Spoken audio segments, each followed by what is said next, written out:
इसने आखिर क्यों कॉल की है मुझे?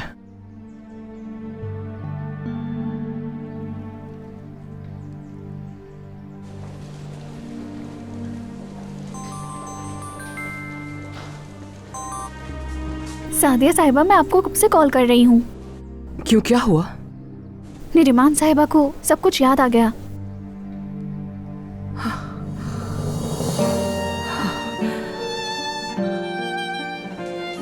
सादिया साहिबा, सुन रही हैं ना आप? जी हाँ, यही हूँ मैं। क्या बात की उन्होंने? थोड़ा बहुत बताया है अभी। ठीक है, मैं वहां आती हूँ फिर। मुझे जल्द से जल्द वहां जाना होगा।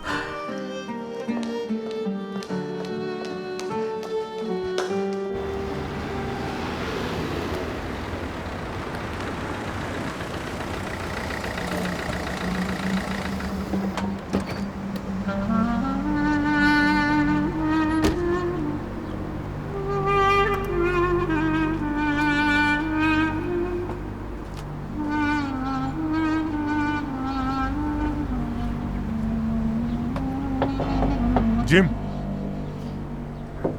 जिम, जिम, जिम, मैं तुम्हारे पीछे आया था जिम। ज़ैनब के साथ जो हुआ वो बिल्कुल अच्छा नहीं हुआ। अच्छा हुआ तुम उसे अस्पताल ले गए। तुमने देखा ना, वो घटिया आदमी सिर्फ औरतों के ऊपर अपनी ताकत दिखाता है। लेकिन तुम्हें होशियार रहना होगा, वो इसका इल्जाम तुम पर लगा सकता है। समझ नहीं आ रहा आतिफ ने आखिर ज़ैनब को मारा क्यों? वो मुकर सकता है इससे। मैंने रोड पे उसे खुद अपनी आंखों से मारते हुए देखा था। वजह नहीं पता मुझे।